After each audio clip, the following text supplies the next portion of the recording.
paper reports that two of the male prostitutes were given a late-night tour of the White House last year.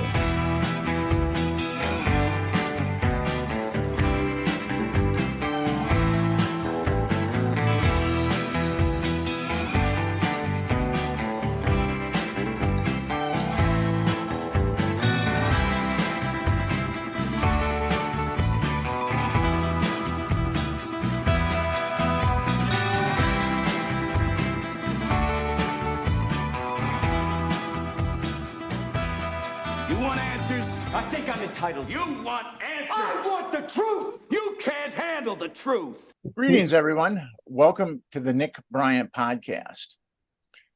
Today, my guest is Lisa Pease, and she wrote an amazing book. It's called A Lie Too Big to Fail: The Real History of the Assassination of Robert F. Kennedy. Good morning, Lisa. How are you doing? I'm doing good. How are you, Nick? Not too bad. You're in LA, so it would be morning. Yes. Not so much for me. Yeah. So your book, A Lie Too Big to Fail, how many years did you put into it? Well, I'd been researching it for, like 15 years before I even started writing the book. And then I spent another 10 years kind of on and off, and the last 4 years really solidly working on that book. And it wasn't until I found certain information that I felt I had a book I really needed to get out there. And it's a definitive count of the RFK assassination. Did you try, it ultimately got published with Feral House. Did you try larger publishers?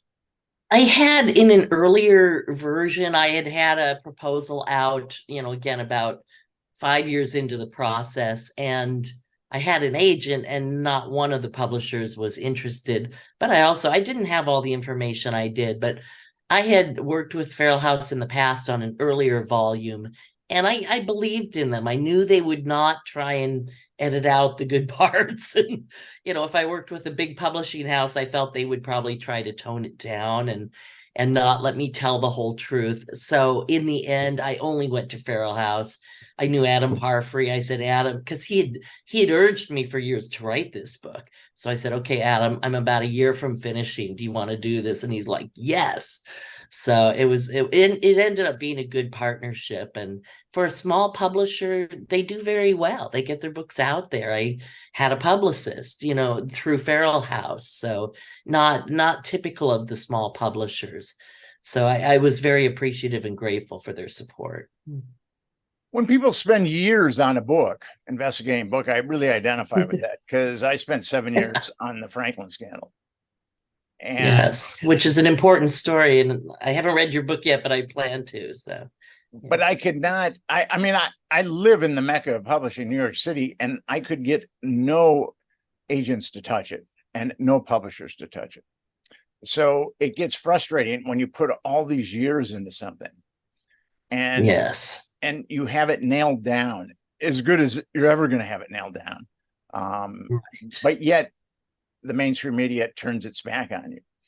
The freedom of the press isn't so free. No. And if it were, we wouldn't have had to write our books, because the truth would have been investigated and told all along, as it should be in a free society. And that never happened. So with your book, one of the things that you start out with, Sirhan is, you get into the shooting a little bit, but Sirhan is at the police station, and he has no idea really who he is or what he's doing there. What happened? Right. So, and you quote one of the police officers, and I don't know, the suspect responded, justifying Howard's questions. You are in custody. You've been booked. So he didn't even. Right. The DA walks in while he's being interrogated, and he realizes instantly something is wrong. He's like, you know where you are, don't you? And Sirhan's like, not really. I mean, people knew there was something off about him. They also described how calm and composed he was, which is not typical of people who've just been arrested for a crime. And he also seemed very intelligent, which is also not typical of most people the LAPD arrests. Most of the people who commit crimes are pretty uneducated. That's why they commit crimes, and yeah, so this was unique to them. And to me, of course, when you put it together with all the other evidence, it looks like Sirhan was in a hypnotic state and hadn't come out of it, even as he's been interrogated by the police.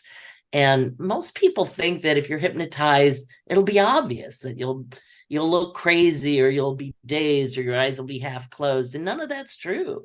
In fact, most hypnotists will hypnotize you to look as normal and alert as any other person. And yeah, so there may be a lot of hypnotized people among us. And how would we know? One of the psychologists I quoted said, you can't run around sticking pins into people to find out who's awake and who's in hypnosis. And he was referring to the fact that one of the common tests for hypnosis is to basically inflict pain. And if people don't feel the pain, it's usually because they're in a hypnotic state. If they do feel the pain and react, then they're not. So in your investigation, you found various people that had foreknowledge of the assassination. You talk about William Croson. He was a former Army sergeant. And he had told the desk clerk at the embassy hotel where Kennedy was shot is that he was trying to warn them. And right. Two different people at the hotel, the Ambassador Hotel, had said this guy came up to us and said Kennedy was going to be shot, and he drew a map and he said it's going to happen here and you need more security. And they just thought he was a nut, so they ignored him. But of course, after the fact, they're like, oh my God, maybe he knew something. And I was very curious about this story too, because he later showed up at the airport. He was worried that the Kennedy family's plane would be blown up and that would be the end of the Kennedys. And so he was trying to get the plane stopped. And, I think his concerns were genuine. Obviously that didn't happen, but I did some research into his background, and he had been telling the FBI about this. And he was saying, I know this because I'm CIA. And I thought that was so interesting because no other book had ever mentioned that or ever touched on that. All the other authors just dismiss this guy as not credible. And he seemed to know what he was talking about. Now, it's interesting because the map that he drew was supposedly recorded into evidence and sent to the California archives. I called them with the evidence number based on the police log entry. And they said, oh, all that's in that envelope is just some scraps of paper. There's no map. He'd also written a letter to Senator Kennedy warning him, and that letter is missing. So evidence is just being destroyed right and left. And honestly, if people don't go to jail for destruction of evidence like that, it's always going to happen. And we need many more safeguards so that history is not destroyed. The line is always, history is written by the victor.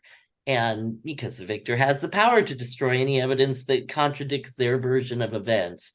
And if democracy is to survive, and it's a really big if these days, if it's to survive on this planet, we need to ensure that police investigations are not compromised, that people who destroy evidence literally go to jail, maybe for the rest of their lives for perverting the truth. I mean, these are serious crimes to me. And Christine DeSaltas also seemed to have foreknowledge of the assassination. Well, she's the one who was approached, I believe, by a woman. Yes.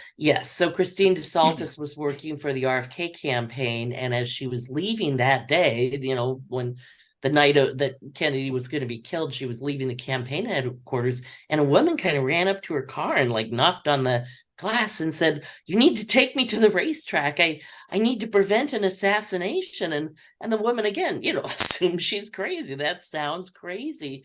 But she said, no, I'm not going there to bet or gamble. I really need to get there to stop something, terrible that's about to happen. And it is interesting because Sirhan himself had been an exercise boy for a bunch of thoroughbred owners and had, sat atop the horses during exercises. He wanted to be a jockey, but he was a little too big to be a jockey, almost the right size, but not quite.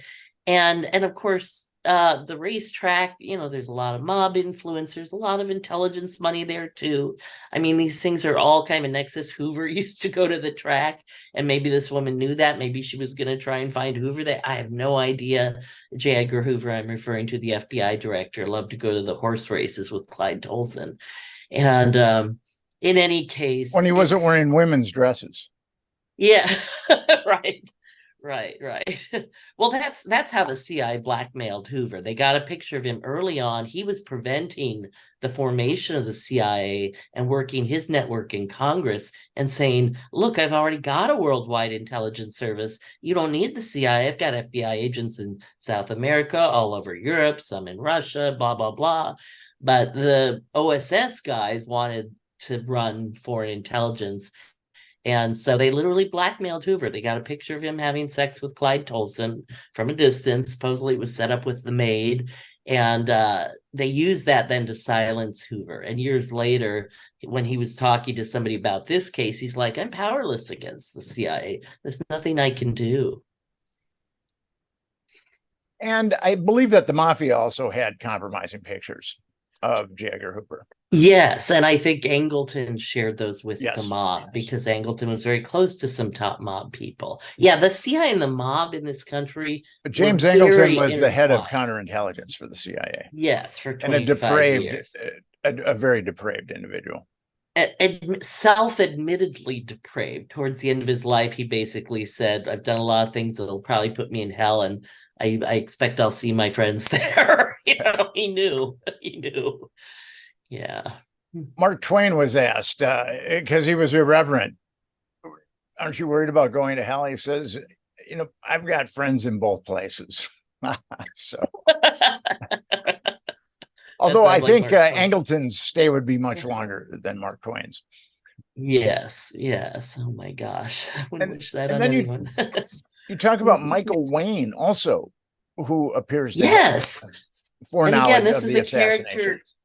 Yes, a character that has been kind of dismissed in all the other books on the case, but he showed up all over the hotel that night in very questionable circumstances, and he lied his way around the hotel, and he was obsessed with gaining these press badges, because at a campaign event, a press badge is like a backstage all access pass. You can go in and out of any room, anywhere, because you're the media and they want to make a good impression. And he claimed he was a collector, and yet he gave away his press badges just before the shooting. And he traded with somebody else, and so in all the paraphernalia that he was gathering, he had gathered a Kennedy poster, which he had Robert Kennedy sign. And there's a picture of him getting it signed that is taken from an ABC video, because he had literally been hanging out on the floor where Robert Kennedy was, and he came down at the same time Kennedy did. If you're the conspiracy, you need a spotter on the floor so that you know when Kennedy's moving. They didn't have they may have had walkie-talkies actually at that point, but they didn't have cell phones. It's not like you could text somebody and say he's coming. So he had to come down with him to alert his team. And Michael Wayne ends up being this very right-wing, pro-Nazi character who knows the layout of the Robert Kennedy headquarters. He knows a guy who works at the front desk there and says, oh yeah, his desk is over in that corner to the right. He knew exactly where that person sat, even though he was not a Kennedy supporter at all. So that should raise some questions. And he was a Sirhan lookalike. In fact, the first time I showed his picture to his brother, Munir Sirhan, Munir's like, oh my God, Lisa, I can totally see the resemblance. And if I didn't know my brother as well as I did, I would say that was my brother, because they looked similar enough. They were both Middle Eastern, dark curly hair, kind of fine features. And so if you were going to set up a plot and make people think Sirhan did it, all the other shooters, and there were multiple shooters, as I think I proved very clearly in my book, but they had hidden or disguised guns. Only Sirhan had an overt gun that everybody could see. Everybody else was firing from a position where it was under a paper, through a coat. In one case, it might have even been a camera. We can talk about that later if you want. Because I had an experience in my own personal life with camera guns in an interesting context. But Michael Wayne seemed to have put the people in place and gotten them all passes to get in. And then after the shooting, Michael Wayne is seen running from the Ambassador Hotel with something under his arm in a rolled up poster that people thought looked like a gun. And yet he's tackled and apprehended, but there's no gun at that point. And I tracked down the different witness statements and matched them up. And it looks like there was a handoff as he was leaving. It looks like he handed the gun to somebody else, kind of traded posters, because he had 2 posters. And his collector poster was opened and ripped as if it had been used to wrap a gun. I mean, just incredible. He was handcuffed, photographed in handcuffs, and tried to get a copy of permission to use that photograph from the photographer. And he didn't even remember having taken it. By then he had dementia. That was unfortunate. So I couldn't show that in my book, but it's online. If you Google around, you'll find the picture of Michael Wayne in handcuffs. So it's always been a big lie that Sirhan was the only suspect that night. There were clearly other suspects. And in fact, on police radio, in the first 45 minutes after the shooting, I identified at least 6 different suspects, all of whom I talk about in my book. I mean, there were 3 people apprehended: Sirhan, Michael Wayne, and yet another guy whose name I'm blanking on right at the moment. He was a smaller blonde guy, and I really don't think he was involved. I do think that was a false suspect. But Wayne should have been a legitimate suspect. And he was ultimately given a lie detector test by Hank Hernandez, who had a background that looked like he worked for the CIA, as did his partner, Manny Pena, who his brother acknowledged worked for the CIA and was very proud of his CIA service. And we're definitely going to get into Hank a little bit later. Yeah. He plays a pivotal role in this. Yes, he does. And someone else, and this is kind of interesting, and I knew about this story. There was a gentleman named John Fay. Ah, yes. And he met a woman at the Ambassador. Who also had foreknowledge. and they took a nice drive, and she was giving all kinds of information and lying, and ultimately she said that JFK is going to be, or RFK is going to be assassinated. Right. That's a really bizarre interlude in this whole saga. Yeah. And it freaked Fahey out. When he first met her, he met her that morning at the coffee shop at the hotel. He was a salesman. He had to take a trip up to Oxnard, which is about an hour north of Los Angeles. And he thought she was probably a hooker. And, he was picking her up, and she seemed to be in distress or trouble, and his protective instincts kicked in, and put her in his car and started driving. And then she's talking about they're going to get him tonight at the winning reception. And he's a little, how do I want to say, he's so naive. He comes across as an incredibly naive man, even though he had been in the military. But, just kind of an honest, nice guy. And as he's driving up, at one point they park at a scenic overlook, a famous rock on the road there, which I've driven by many times. And somebody kind of menacing got up to his car window, and he wanted to get out and see what that was about, because, he was a strong, courageous guy. But as he started to get out, the girl reached for his keys, and he's like, oh my God, she's going to steal my car. And yet I still have to do business in Oxnard. So he gets back in immediately, and they drive on. It's a bizarre story. And on the way back, the girl stops and makes a super long phone call, and he's wondering what that's about. And then she tries to get him to come back later that night, like to give her a ride. And she keeps saying, I have to get out. And it may be that she had a child that was being held, as a hostage until she completed her mission that night. I didn't get into all the details in my book because that's kind of its own story in itself. And I had so much to say, I couldn't put everything I found in the book. but she clearly knew Kennedy was going to be shot. She seemed to have some peripheral role. And for years, I had assumed she was the girl in the polka dot dress. But as I read more about her and her description, her demeanor, the timing, it wasn't the same girl at all. So she had a nose that curved down, but the girl in the polka dot dress, who I'm sure we'll talk about, had a nose that turned up like a pug nose or a ski slope nose, a Bob Hope nose, as Sandy Serrano, one of the key witnesses, said. And what's really interesting is Sirhan was seen at a firing range or a shooting range. And he was talking to a young woman, and the woman said, "Get God away, damn you, son of a bitch, get out of here or they will recognize us." Yeah. Which is, and of course they tried to say this was the range master who overheard this conversation, because that's part of his job, is if people are getting upset with each other, he has to step in and cool things down. So of course he noticed this. And again, here's a guy who seems completely honest, and the LAPD said, oh, he was a drunk and he must have been wrong, and no one else saw that exchange. It's like, well, from where it happened and where he was, no one else would have heard that exchange. So I believe the range master in that case. I think he was set up to look bad, but in fact, he never really retracted that story either. And it's interesting. So we're going to get into the girl with the polka dot dress, the girl Yes. with upturned nose. Now, 20 witnesses saw this girl that night.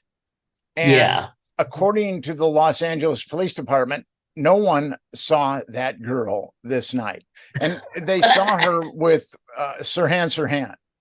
These witnesses, or a number of these witnesses saw her with Sirhan. Not all the 20 saw her, but 20 of them noticed her as standing out and being different. And I finally figured out why they stood out so much when I talked to one of those witnesses, whose name was Catherine Keir, now an older woman, but then a 13-year-old girl. And she said, well, she's like, you don't understand, in those days, campaign events like that were very formal affairs. Women wore long dresses, or at the very least a fancy cocktail dress. And so this girl had kind of a house dress on with polka dots.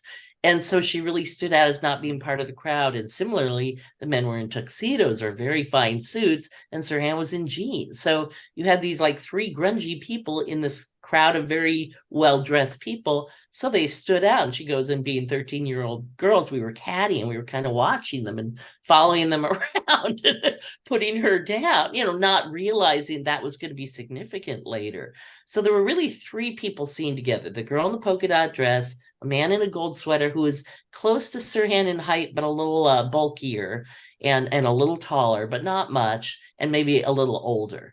The girl was like 25 to 26, they thought, very curvy. Everybody commented on her good figure, a voluptuous woman. No one said she was skinny. There was, however, another girl in a polka dot dress who was skinny, flat-chested, with a long, straight nose. That's a different girl, and I don't count that in that count of 20, basically. So, there was at least one other person there in a polka dot dress, but that's not the girl we're talking about. We're talking about this girl. This girl had actually been seen at a campaign event 2 days earlier at the hotel on Sunday, because the election was Tuesday, but on Sunday, Kennedy had a rally there, and the same voluptuous girl in a polka dot dress was described by witnesses, again, in kind of a suspicious context. And so the night of the assassination, Sandy Serrano is one of the witnesses to this girl in the polka dot dress. She's sitting on the back steps of the Ambassador Hotel. The Ambassador Hotel ran from Wilshire on the north side to 8th Street on the south side, and where 7th Street would have been was kind of the end of the hotel, and from 7th to 8th was essentially parking lot that was actually up a hill. The Ambassador Hotel was weird because the front entrance, which was on a side street, was street level, but there was like a tunnel dug under it from Wilshire to, this upstairs parking lot. I was like, it was straddled a hill, basically. So you could walk in at one ground level, walk up the steps, and be walking out at a different ground level. That's the nature of the hotel. But anyway, she was on the back fire escape, away from the crowds and stuff. And she saw three people come up shortly before midnight. Kennedy came down at midnight to give his acceptance speech. So this was like 10 minutes before or so. And it was a girl in a polka dot dress, a guy in a gold shirt, and then Sirhan dressed in a blue velour zip up top and jeans. And she remembered all three pretty distinctly. People told her she was very observant, and she noticed the girl's funny nose, and she noticed the dress especially because a friend of hers had a dress like that. And so she remembered the details of it. So they go in, and then Kennedy comes down and speaks, and Kennedy spoke for about 10 minutes. So about 20 minutes after she saw them come in, she heard what she thought were backfires from a car, which probably were, but could have been the shots. She couldn't have heard shots from the pantry where she was sitting, but there was a guy near the door where she was sitting at that back fire escape with a walkie-talkie. And it's possible she heard shots through that. So that's, different part of the story. But in any case, she heard these loud noises. And then a few seconds later, two of the three that she had seen came flying out the back. And the girl was yelling, "We shot him. We shot him." And Sandy Sirhan's like, "Who did you shoot?" And the girl says, "Senator Kennedy." And she's kind of laughing and happy about it.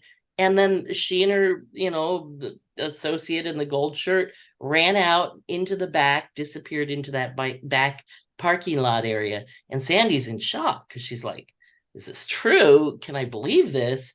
She walks into the hotel, and no one at that end of the hotel at the back fire escape, they thought she was crazy. So she went downstairs and she asked, and they thought she was crazy. So then she went to call her parents to say, "I heard that he was shot, but I don't know what happened." And the police would later use that phone call against her and say, "Well, you never mentioned, the girl in the polka dot dress to your family." It's like, well, she didn't even know yet at the time of the call for sure if he was dead. She wasn't giving a police report.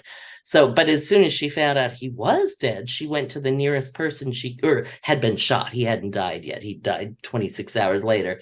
But when she heard he had definitely been shot, she found a DA's assistant basically on the hotel grounds and went up to him and told him of what she had seen. And he said, "You need to come talk to the police." And so he was bringing her over, but a couple of press people had overheard what she said to the assistant DA. And they said, "Well, we need to film her first." And the DA, told the police, it's like, "Do you think that's a good idea? Let her talk to the press first." And at that point, no one knew it was a conspiracy. No one knew there was anything to cover up. So there was no reason to stop her from talking. So she told her story of seeing these three people go up and two people go back. And of course, she didn't know the third person was Sirhan, and that's why he didn't come back out afterwards.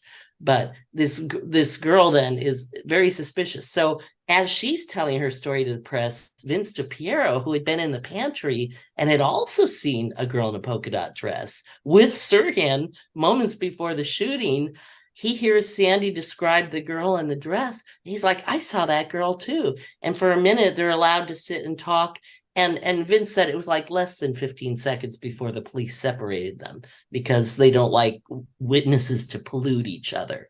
So, but Vince had already seen the girl. So it's not like Sandy put the idea in his head. Later, they would say, "Oh, she only said polka dot dress because Vince said it." And then they would say of Vince, "Oh, he only said polka dot dress girl because Sandy said it." They both had independently noticed this.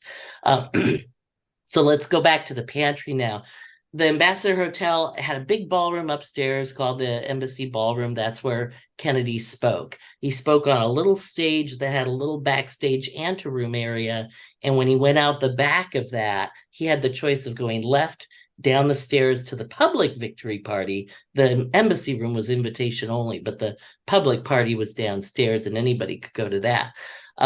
If he had gone to the right, which he did, that took him through this narrow kitchen pantry area en route to meet the print media, because Robert Kennedy had once been a reporter and he always valued talking to the press, the print media, because the TV guys were getting all the credit, but he liked to talk to the print reporters. So it was a good bet. If you were, planning a conspiracy, it was a good bet that he would at least talk to those people. And the best route would be through the pantry. And that's where Sirhan had been positioned. Now we cut to Sirhan, and he remembered meeting a girl by a coffee urn and that she was very pretty and very seductive. And that's the last thing he remembers. And he was later hypnotized to try to remember the rest of the story. And under hypnosis by Dan Brown, oh, there's so much to tell. Yeah, I can't possibly condense it, but in any case, I've got a pretty good template for it. Okay. And we're jumping a little ahead of ourselves, but yeah, definitely want to get into that. I still wanted to focus on the girl with the polka dot dress. Yeah, so Vince sees her in the pantry holding Sirhan on a tray stand, watching the door where Kennedy's going to walk through. And when Kennedy walks through, she moves Sirhan to the middle of the room, pinches him, and then disappears.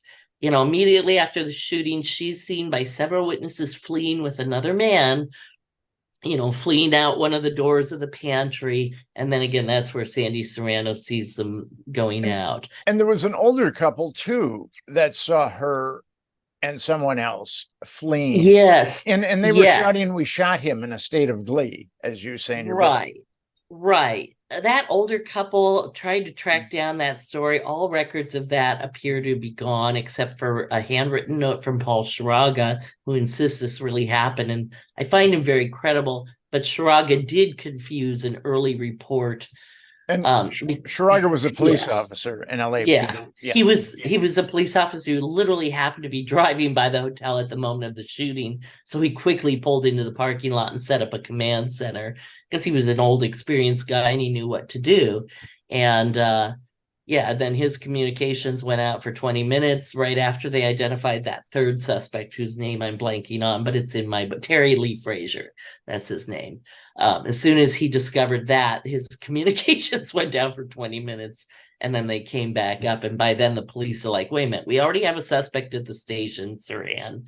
And then we have somebody else in the hotel, and that was Michael Wayne. And they're like, what's going on? You know, is there a supervisor around? And yeah, so there was a lot of initial confusion. And yeah, so again, Sandy wasn't the only person who heard that, but the story of the couple, I'm not sure we can use that as backup for Sandy because there's just no records for that. But we can use Kathy Keir because she was out there on the back, you know, where Sandy in the same vicinity. And where she was standing, she said the girl ran like by her, parallel to her. And she heard the same thing. And the police went to her parents. And so, well, she couldn't have seen it. And it's a crime to lie to an officer of the law. And so they got her to say, you know, her parents, you know, basically pressured her to say, well, you know, maybe she said they shot Kennedy. But when I talked to her years later, she's like, go by whatever I said first. She's like, I don't remember now. It's been so many years, but whatever I said first was what I heard. And I was very honest about that. And she's like, I wouldn't have made a big deal if they had said they shot Kennedy. It probably was we shot Kennedy because I wouldn't have said that unless I'd heard that. So we do have other witnesses. It's not just Sandy who said that. And Katie Keir saw the woman with a yellow, with a right, she saw them both, and again, a male 5'11", 6 feet tall, right? Sandy, and they had seen the girl in the dress with Sirhan in the hotel earlier that night. And again, she didn't, you know, no one knew at that time Sirhan was somebody to watch. But afterwards, when she got home and saw his picture on TV, she's like, "Oh, that's the same guy that was with the girl in the polka dot dress." And 5 of her friends said the same thing. So again, it's not like just one of them; they all saw this. It's interesting. So they enter this, Robert F. Kennedy and his entourage enter this pantry, and it's packed. There's a lot of people. Yeah. And it's a fairly small room. You know, imagine like something half the size of a 1-bedroom, you know, in an apartment or something. It's like, now cut that in half and maybe extend it a few feet and put big machines on one side of it and big steam tables on the other side. It's a very narrow path. It was not a safe route for, you know, by any means to take him, but it was perceived as safer than the only other route would be to take him out through the whole crowd in the embassy room. And that didn't seem like a very safe thing to do either. So although there are about 70 or so people in that pantry, the LAPD identified 70 by name, but they left out at least 2 and possibly a couple of other witnesses because not everybody was correctly identified. And some people said things that made them think they were outside the pantry when other things they said proved they were inside the pantry. And yeah, so he's walking through the pantry. He gets about a third of the way through, right to the start of where the steam tables.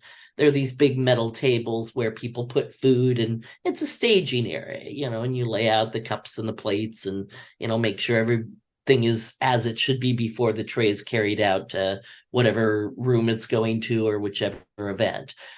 So the kitchen staff are in there, some press people are in there, some campaign workers are in there, and inexplicably, Sirhan is in there. Sirhan did not have a press badge. He shouldn't have been in there. He was not dressed as a busboy. He didn't look like a guest.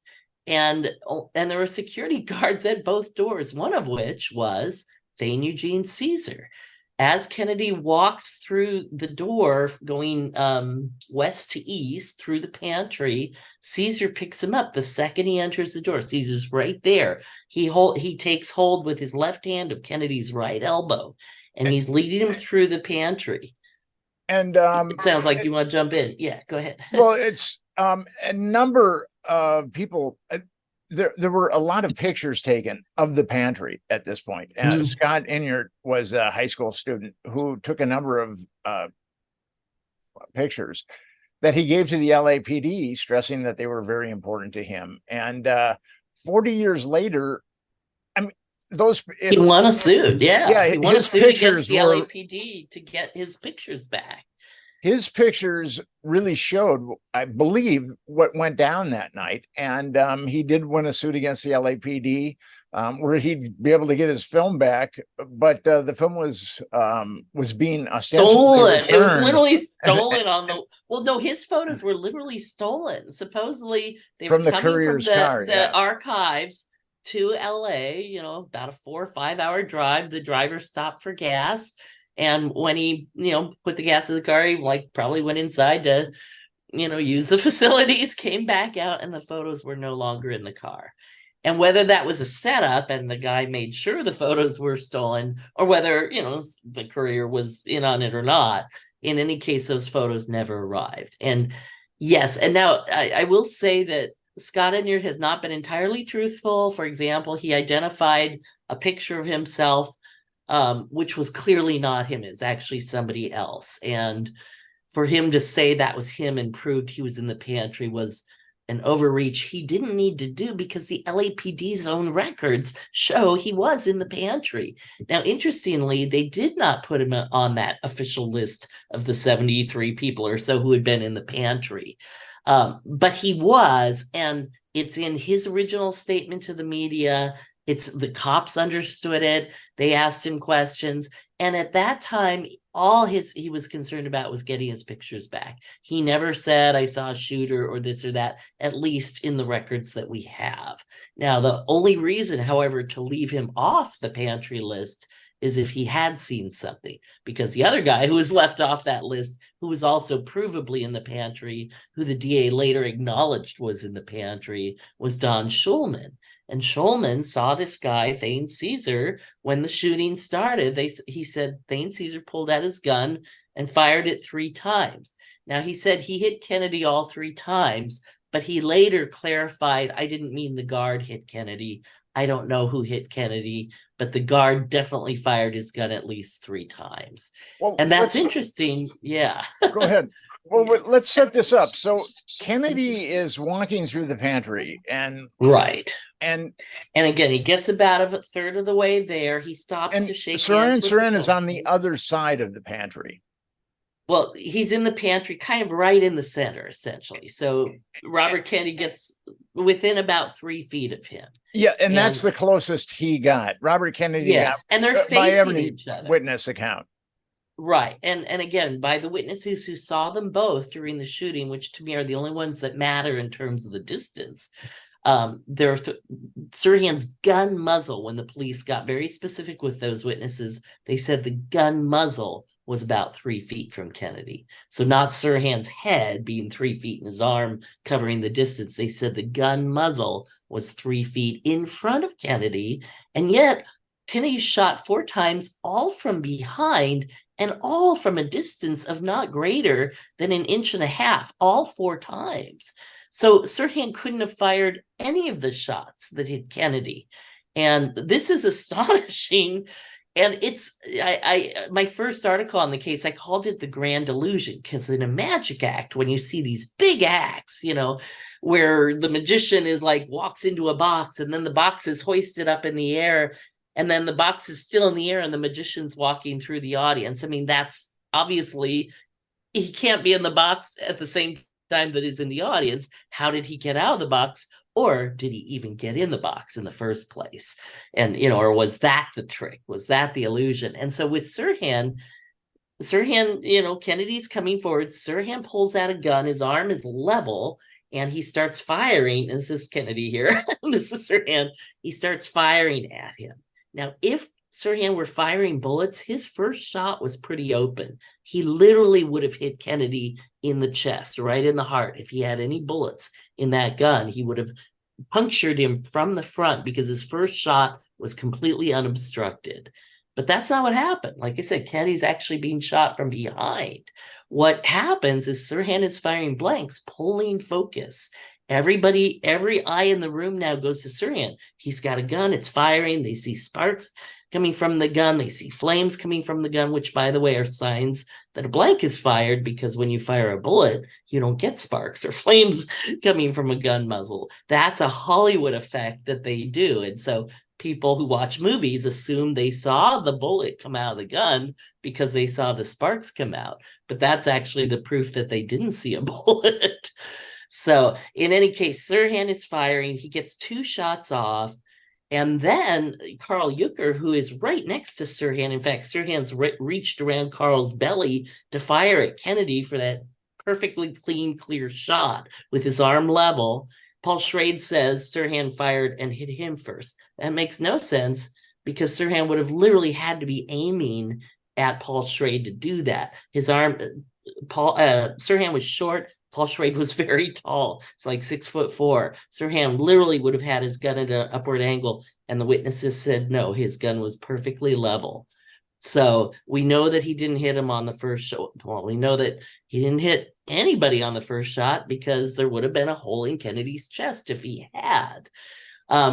So then the maitre d', who's right next to Sirhan, he grabs him a headlock, he forces him down, he pushes the arm away from the crowd, and he swears, and other witnesses concur, that he did that after the second, or at the most the third shot. And yet Kennedy is shot 4 times. And 5 other people are shot. Some of them shot twice, like through their clothing and into their skin. 5 bullets are removed from the other people, and 2 bullets are removed from Kennedy. One of the shots in Kennedy pierced his chest and went through, all the way through, from back to front when Sirhan's in front of him. And then the last shot went only through his, and when I say last, I don't mean the order, because anyone who pretends to tell you the bullet order is making it up, because you can't know which one went first, second, third, fourth. I mean, even the coroner who examines says there's no way to tell the order of the shots. So when you hear somebody speak with certainty on that, they don't really understand the case. Sadly, that includes Robert Kennedy Jr. on that particular point. But the bullet went through, the 4th bullet went through Kennedy's coat. And again, that might have been the first shot or the second shot or the third shot or the 4th shot, but the 4th of the bullets went only through the coat and not through skin. So you have 2 bullets removed from Kennedy, 5 bullets removed from these other random people in the pantry, and yet there are also 3 bullet holes in the ceiling that we knew about. Now, there are many more holes that we were not told about originally, but let's just stick with those for a minute. So we got 3 holes in the ceiling, all these other people wounded, and yet Sirhan's gun, if it had held any bullets, could have only held 8 maximum. So the police said, well, to keep this all to an 8-bullet scenario, even though there's literally 12 points of entry at this point of bullets, they're like, well, this bullet went through Kennedy and then hit Paul Schrade. It's like, well, Paul Schrade was next to Kennedy. The bullet came back to front. It would have had to loop around to hit Paul Schrade. Or kind of Paul like Schrade a magic bullet in Yeah. Dallas. Exactly. I call them the Great Waldo Pepper bullets. That was a film about a barnstormer who did loop-de-loops in the air. That's pretty much what these bullets would have had to done to meet the LAPD's scenario. But again, the press took whatever the police said. No one in the media ever investigated this independently. And in fact, the first reporter in the pantry talked about 2 bullets too many being retrieved from, he wrote a strip of the door molding from the center door frame lay on a table, and bullets had been extracted from it. Well, if bullets had been extracted from it, those are bullets 9 and 10 from an 8-shot gun. And this was an experienced crime reporter who got the information from the police there on the scene. And this is what I mean about the cops would eventually lie their eyes out, but they didn't at first because they didn't know they had to. And so they just told the truth initially until word came out what the scenario had to be. And then everybody fell in step and told whatever lies they needed to line up with Sirhan as the lone shooter. But the original evidence always showed there were multiple gunmen and from multiple firing positions. Sirhan was firing a gun, but like I said, his bullets later were never matched to even a single victim. They weren't matched to the bullets retrieved from Erwin Stroll and Ira Goldstein and Elizabeth Evans or whatever. In fact, her bullet disappeared and came back as 2 fragments, and the FBI indicated that that couldn't be used in court because the chain of possession on that bullet had been completely altered, essentially. The bullet that was pulled from Kennedy's neck, which was not a fatal bullet, so it was not removed until the autopsy. That was the clue for Dwayne Wolfer, the LAPD's criminalist. So in his log, you can literally see the story evolving. It's like 9 a.m. He gets that bullet from Coroner Thomas Noguchi. And he does not do a photo comparison of that bullet and a test bullet from Sirhan's gun. Instead, there's like a weird chain of events in his log, and then there's a 5-hour gap, and then later that night he claims to have made a photo comparison. And when I say photo comparison, it's through a microscope.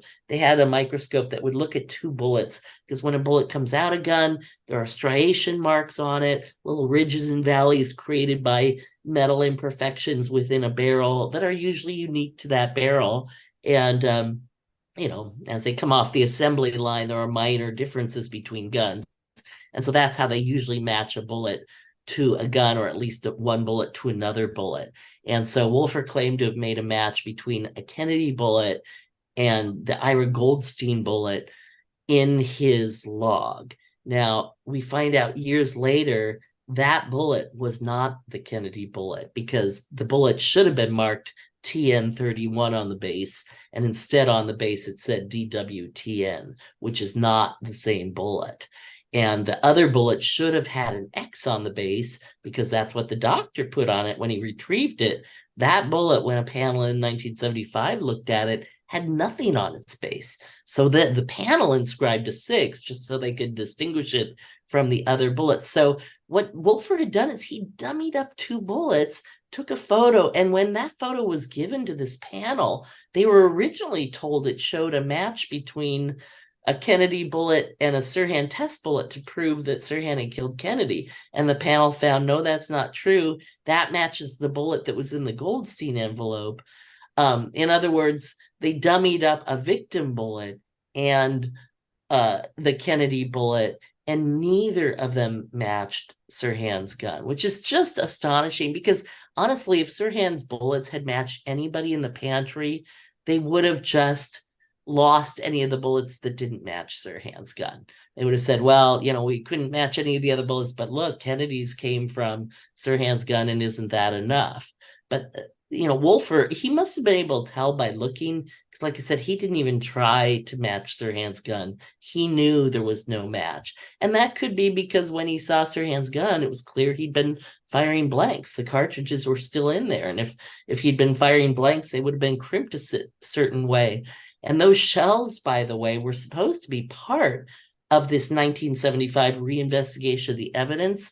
In Court Order 1 from the judge, the shells were part of it. By Court Order 2, the shells disappeared from that request. So somebody knew that if they looked at the shells, it would tell the real story, and made sure the shells were not included.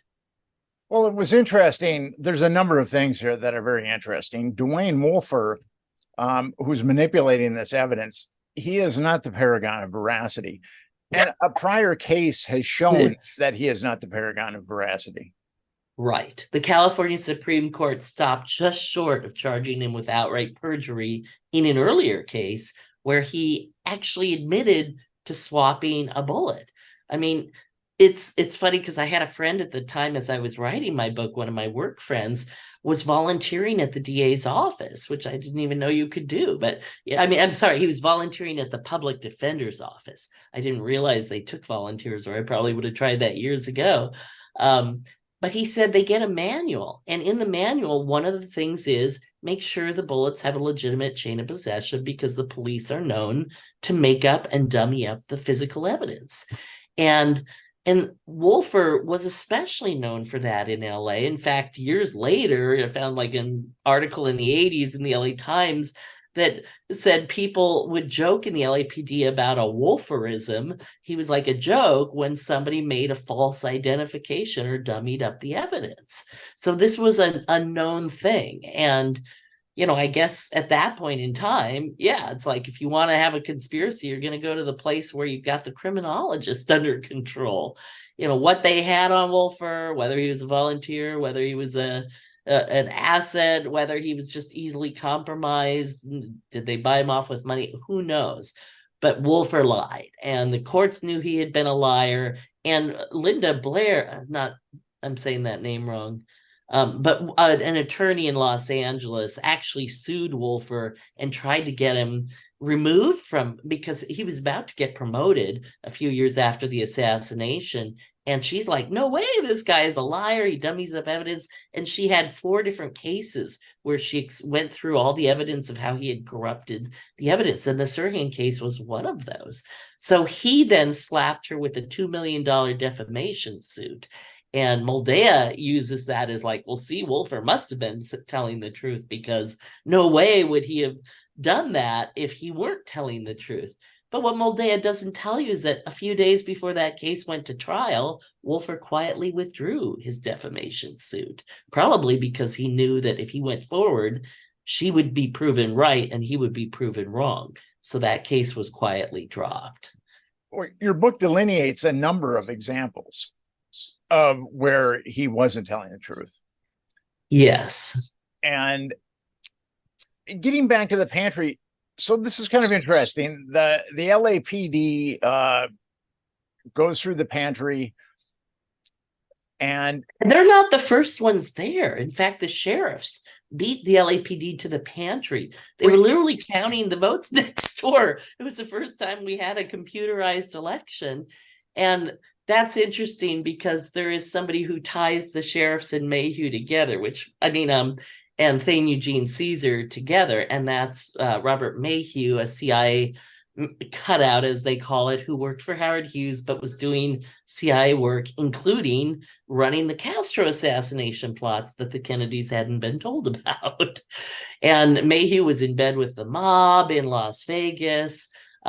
He was stealing Hughes's money, as Hughes accused him of later. And Hughes was known as an assassin. Not Hughes. Mayhew was known as an assassin.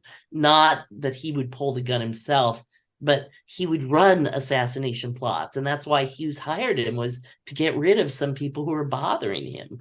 When one guy tried to hone in on, and date one of the women that Hughes liked, he had him offed, essentially. And Mayhew almost brags about this in his book. He's like, I had nothing to do with it, but it was so well done, blah. And I'm not a murderer, but it's almost like he wants you to know he did it, even as he won't take, credit because he doesn't want to go to jail while he's still alive. But I'm sorry, I get these trains of thought. What I was getting at is the crime scene had been processed by the county sheriff, right, and also by they the pulled bullets out of the wall, and by the LAPD, and there were 3 shell casings. After it was processed by law enforcement, there were 3 shell casings found underneath an ice machine. Right. So which is very strange. You would think that they would have found those shell Yeah, casings. supposedly they swept the floor and stuff, but I will say it was a really big ice machine, so that actually didn't surprise me because unless you were being very diligent and reaching under every possible corner, and you practically have to get down on the ground to do that, you wouldn't have found them initially. Now, that said, these 3 shell casing disappeared, so I didn't make too much of that in my book. But what's much more interesting to me is the fact that again, the sheriffs pulled bullets out of the wall. Now, remember, we already had 7 bullets in the victims, and the 3 holes in the ceiling were explained as 1 bullet went up, hit something inside the ceiling, came back down, and ended up in one of the victims. And then the other bullet got lost in the ceiling space. So that's how the 8 bullets were accounted for. So if there are any bullets in the walls or the door frames, that's too many bullets. And not only did the sheriffs they pulled the bullets out, circled them, and initialed them. That's the standard procedure you do when you remove a bullet, so that somebody can follow up and interview that person later. And of course, now the sheriffs are like, whoa, we didn't retrieve any bullets. It's like, then why did you circle and label that hole? And one of the witnesses in the pantry saw somebody in like a suit, not a policeman or anything, digging a bullet out of the wall. So maybe the sheriffs really didn't. Maybe CIA operatives dressed as, embassy attendees or whatever, dressed very nicely, dug the bullets out themselves before the police ever got there. Who's to say? All I can say is, again, if there was even 1 additional bullet, and we know for a fact there were 4 additional bullets in the door frames because the FBI photographed them and labeled them very clearly as bullet holes. Now, Dan Moldea says, oh, but they were told they were bullet holes by a chef who worked at the hotel. He wasn't a ballistics expert. How does he know they were bullet holes? It's like, hey, I work in an office, but I go through certain doors every day. And if there were a shooting and there were fresh holes there after the shooting, I would be a very credible witness to those being bullet holes, not having to be a ballistic expert at all. So that explanation fails. Second, an FBI police photographer doesn't believe everything people tell them. They don't just randomly believe people off the street. They're trained in this. They know what they're looking for. They photograph hundreds of crime scenes. They know what bullet holes look like. So these are desperate allegations from Dan Moldea that shouldn't be given any credibility. Well, there were 4 bullets removed from the door frames, I believe. Yes. Right? And I found video confirming the holes of 2 of them. And in that video, it looks like there's a 3rd hole. There's the door post, and then there's the paneling in front of it. And in this video, the paneling had been pulled off and was sitting right next to it. And you can see there's 2 holes in the paneling that exactly line up with the 2 holes in the post. But the hand in the video points to a 3rd dark spot on that paneling, as if a bullet is still in the paneling there. And one of the maitre d's at the hotel said, yes, there was a bullet still in the paneling after the shooting. It hadn't made it through the paneling into the doorpost. It had been caught in the paneling itself. And I have video of that. There's a link in my book. It's in a footnote, but if you look, there's a Vimeo link. That video is still out there. I literally had to pay an exorbitant fee to UCLA Archives just to use 6 seconds of video to show you that. But I felt it was super important because it's proof that there were more bullets fired in the pantry than could have come from any one gun. There had to be at least 2 other shooters besides Sirhan. And in fact, not only was there this guard who was seen firing his gun, other people saw his gun smoking, and that guard, Thane Eugene Caesar, later self-identified as a CIA contract agent. And when somebody FOIA'd him, the CIA denied his records on operational grounds. So he really did work for the CIA. Now, whether he was working for the CIA at that moment or not, I can't prove. But he was working for Mayhew at that moment. At the time, Mayhew was working for the CIA trying to kill Castro and, working on other CIA operations. The CIA was slowly taking over the Hughes operation, something Hughes, in bad judgment, in retrospect, invited because he was having trouble buying an airline. And so he went to the CIA and said, give me somebody, I'll give you some money for your operations, but you have to help me get my airline. And the CIA took his money and he did get the airline, but he wasn't able to do anything with that because he eventually became kind of a drug addict and didn't make it out of his hotel room. So he was shooting codeine and Valium, which yeah, and I guess there was some hygienic lapse too. yeah, Not quite sure. yeah. What's interesting is, so these bullets that ended up in the molding on the door, Mhm.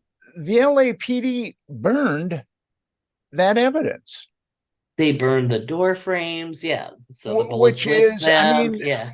And again, no one went to jail for that. Somebody should go to jail when you destroy evidence in a case like that.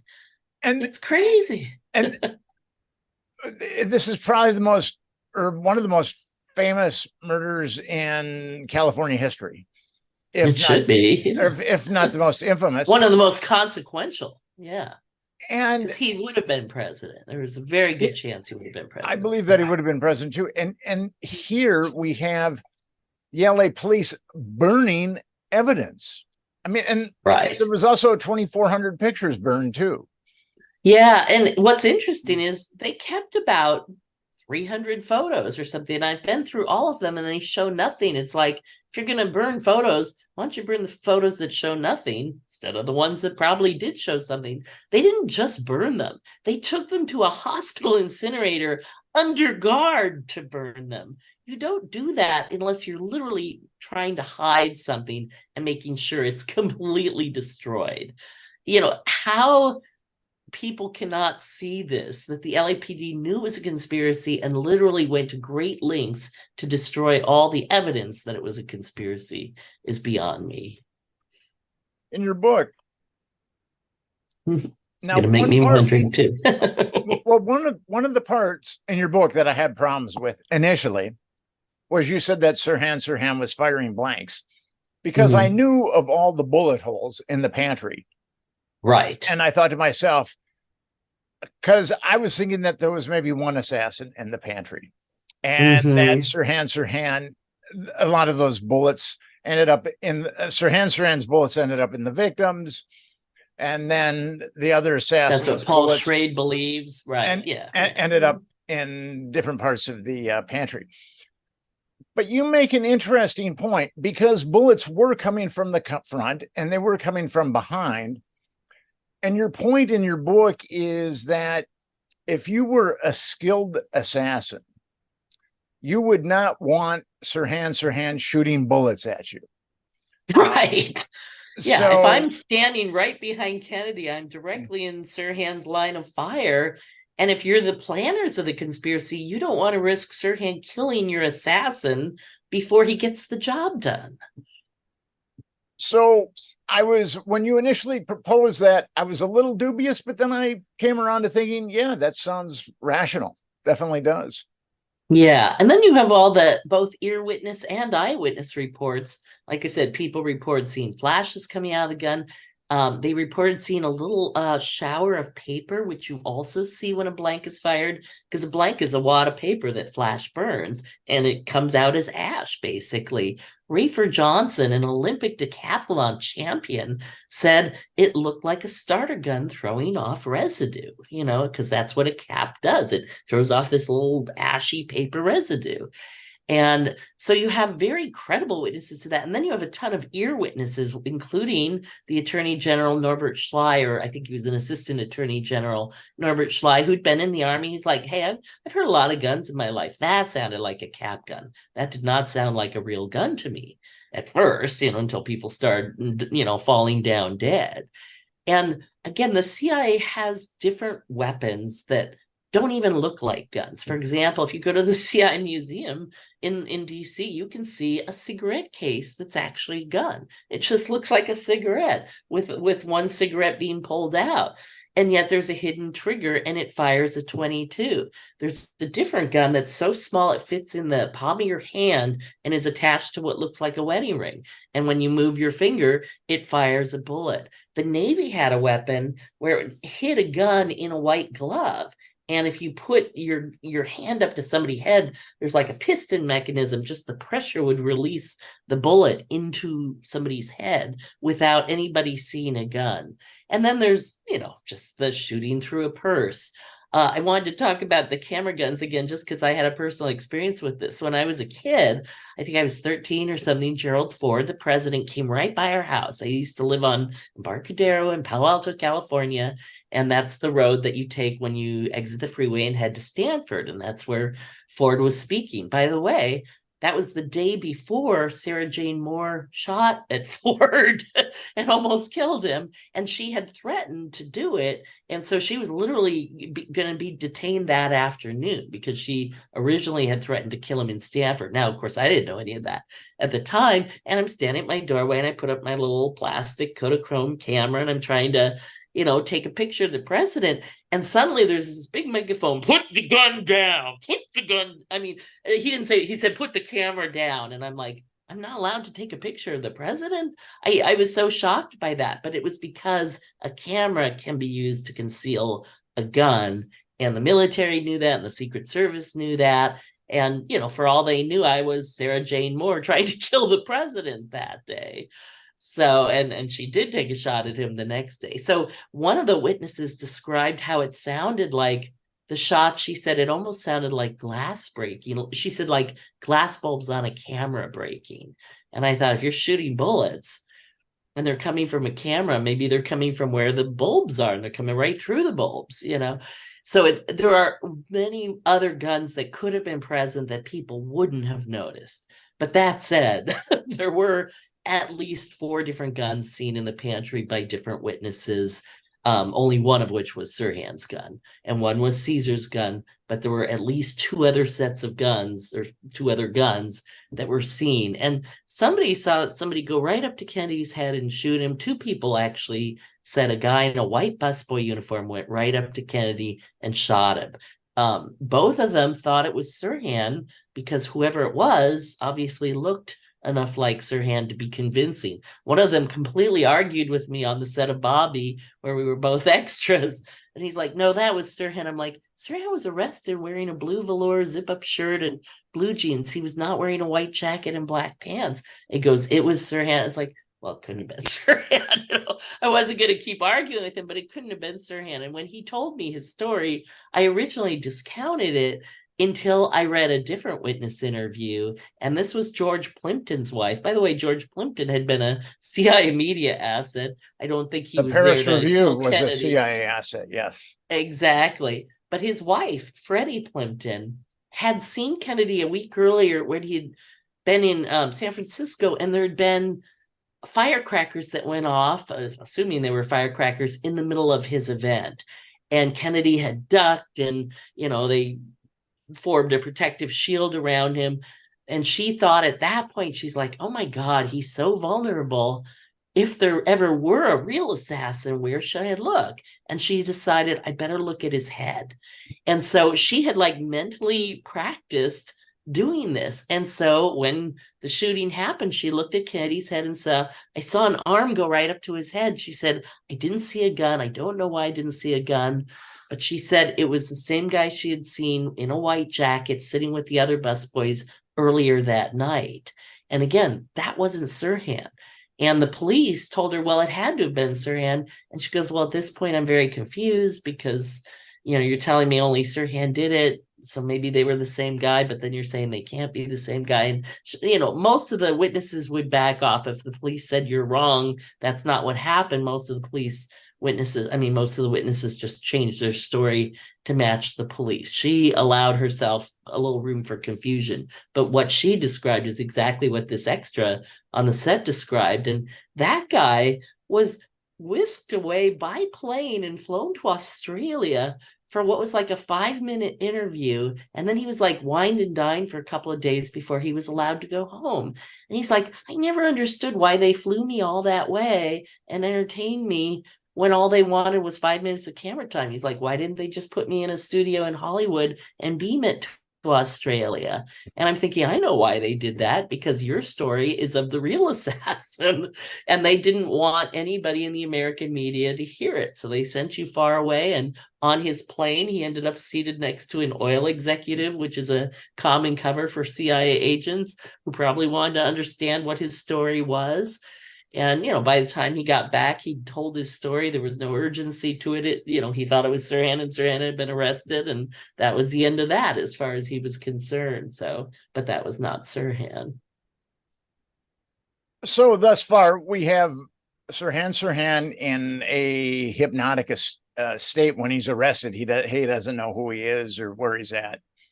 Right. His memory stops after the girl pours him coffee, and by the way, I've been looking for that coffee urn for years, and I finally figured it out. It was in the backstage area right behind where Kennedy was speaking. So if he were really trying to kill Kennedy, he could have shot him right there. If he had gone to the hotel to kill Kennedy, he got close enough to shoot him from behind at point blank range and didn't take the opportunity. So we have Sirhan at the shooting range talking to a woman who doesn't want to talk, who says, don't talk to me. We don't want to be seen together. Right. And I believe he was at the shooting range on hypnotic instruction too. I think all his actions in the final weeks leading up to the assassination were designed to paint him as the murderer, just like Lee Harvey Oswald's actions, or the actions of other people pretending to be Lee Harvey Oswald, were designed to pull focus. For example, Sirhan goes and buys ammunition on June 1st. I want to get into that. Right. But he's not alone. And again, is it even Sirhan, or is it a lookalike? Here's where we start to, not be able to be sure, because there were people who credibly identified Michael Wayne. In fact, at the grand jury, the LAPD's the LA Fire Department's photographer was in the pantry and described how Sirhan had suspiciously walked back and forth. He had a poster, and it looked like he was scoping out the place and making him sound really guilty. But he was describing Michael Wayne. That was before Sirhan was in the pantry, and the guy with the poster was Michael Wayne. And again, they look similar. So I don't even know for sure if Sirhan had truly been at the range. I think he was. I think there's enough credible witnesses that he was. But I don't know if it was him at the gun store, but it could have been. But if he wasn't alone. There were two other guys with him.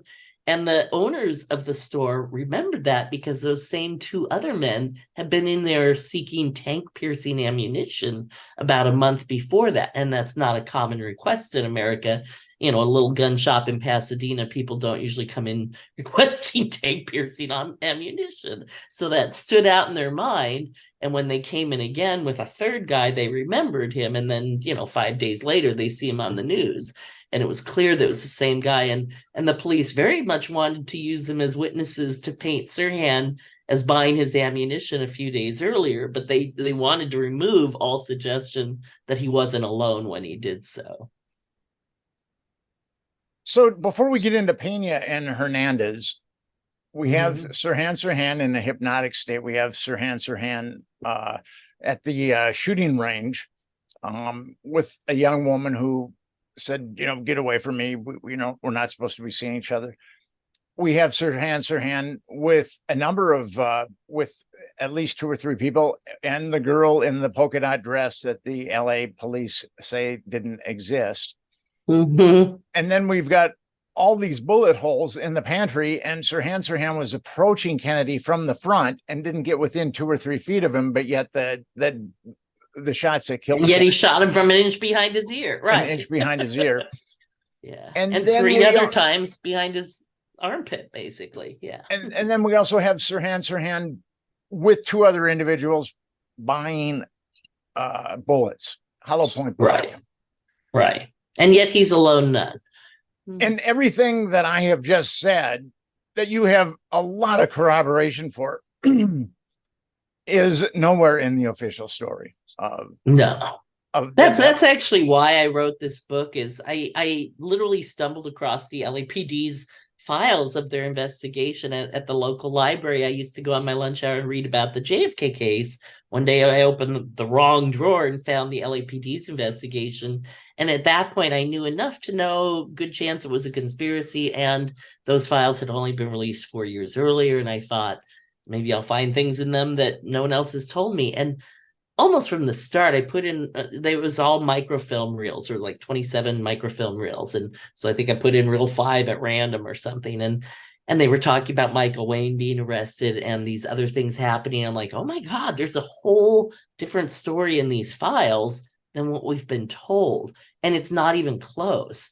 And so then I went and read everybody else's books, and I still saw a gap between what I knew and what was in the other books. And I'm like, oh, damn it, I'm going to have to write a book. A lot of people want to write books. And, I really didn't want to write this book. But I felt the weight of responsibility since I knew all this stuff and I had the documentation for it, and no one else was talking about it.